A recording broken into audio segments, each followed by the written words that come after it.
seen here in footage taken during Bryant College's annual summer outing in 1939, the young men of Bryant University were a fun and carefree group. Little did they know that soon their nation would be calling them to action. On December 8, 1941, following the Japanese attack on Pearl Harbor, the U.S. declared war on Japan, calling young men and women, including Bryant students, into battle.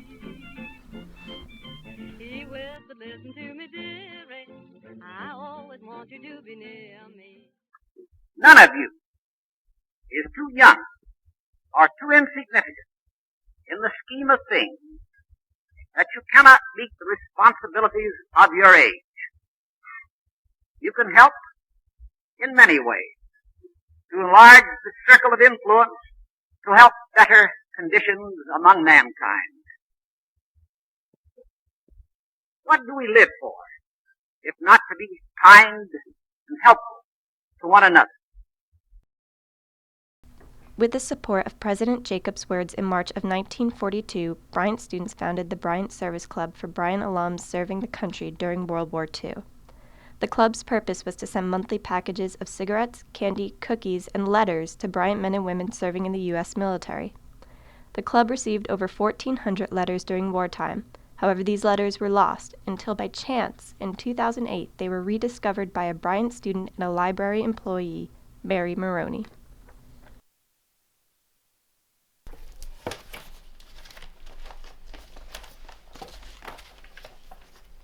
Maybe this is good.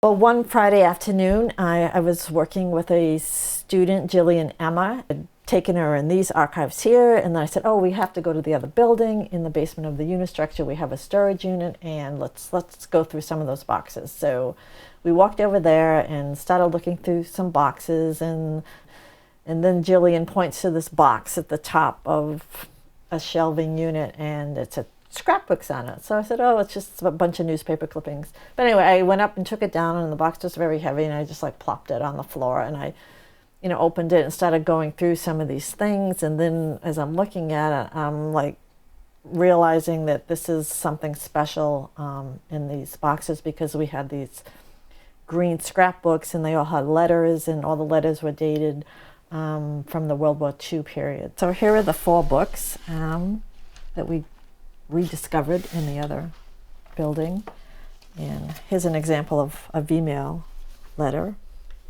As Jillian's poking around in the box, I would probably said something like, oh, Jillian, this isn't what we were looking for, but we have to take these books over to the library, and I need to notify Professor Lidoff immediately. I'm Judy Barrett Lidoff, and I'm a professor of history, and my focus is on my research focuses on United States women and the Second World War. And within that, my focus is on letter writing. In September of 2008, on a Friday afternoon, when I received an email from Mary Maroney saying that she and another student had discovered these 4 scrapbooks based on letters that Bryant alumni wrote to the Bryant Service Club, I was absolutely ecstatic. I knew about the Bryant Service Club because initially when I began my project on women in letter writing, I had surveyed the Bryant ledgers for the wartime years, and for 42, 43, 44, and 45 all has photos of the Bryant Service Club. And so when they just accidentally discovered them, first thing Monday morning I was in Mary Maroney's office to take a look at them. So the initial reaction, I think the administration here was a little excited about the letters. Judy presented to the administration here. Professor Lidoff's presentation and the letters received academic recognition and local media attention. Following this, Professor Lidoff used the letters to teach current Bryant history students. I was really fortunate to direct 8 students in the spring of 2009 in a directed study where we identified alumni in this area who are still alive and who were either members of the Bryant Service Club and or recipients of letters of the Bryant Service Club. Those students did major projects that included oral interviews with the alums, and it included reading all of the letters that they wrote to the Bryant Service Club, and then they were able to tell that particular alum's World War II story within the broader context of the Second World War. The 8 students' projects were showcased at the 25th annual meeting of the National Social Science Association in Las Vegas, and then again in Rhode Island for the Bryant community in April of 2009. The response was very, very enthusiastic. So it was very exciting and it was very well received. I think our only regret was that they weren't found sooner because many of these people had already passed on, but we were able to reconnect with Bryant alumni. I think it's a very significant discovery because since the rediscovery of the letters, I have done a lot of research about colleges and universities around the nation and what they did to support the war effort. And without question, universities made the necessary modifications to deal with the challenges of war. But I have found no college or university who reached out to its alumni the way the Bryant Service Club did. So that's a big, big distinction. And there are many, many books that focus on Harvard Goes to War, or various books about wartime university life, specific university life. But I have not come across any university who made a special effort to reach out to its alums the way Bryant did. When we found these letters, we had the system in place to accommodate collections such as this. So we immediately started to digitize.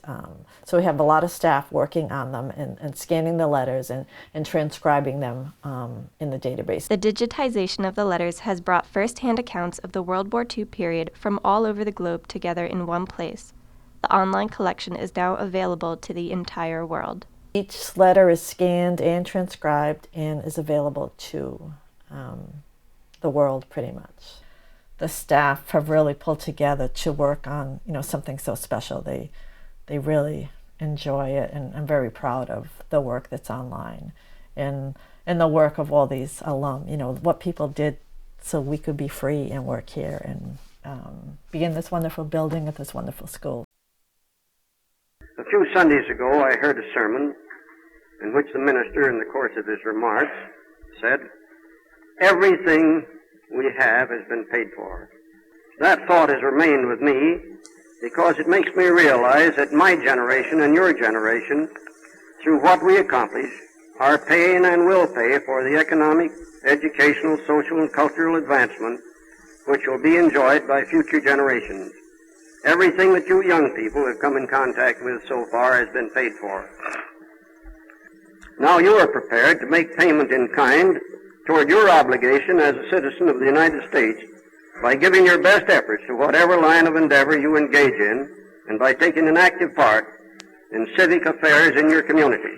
As individuals, we all must participate in trying to pay in part for the sacrifices made by our armed forces by putting forth our honest efforts in backing the United Nations in building a peace program.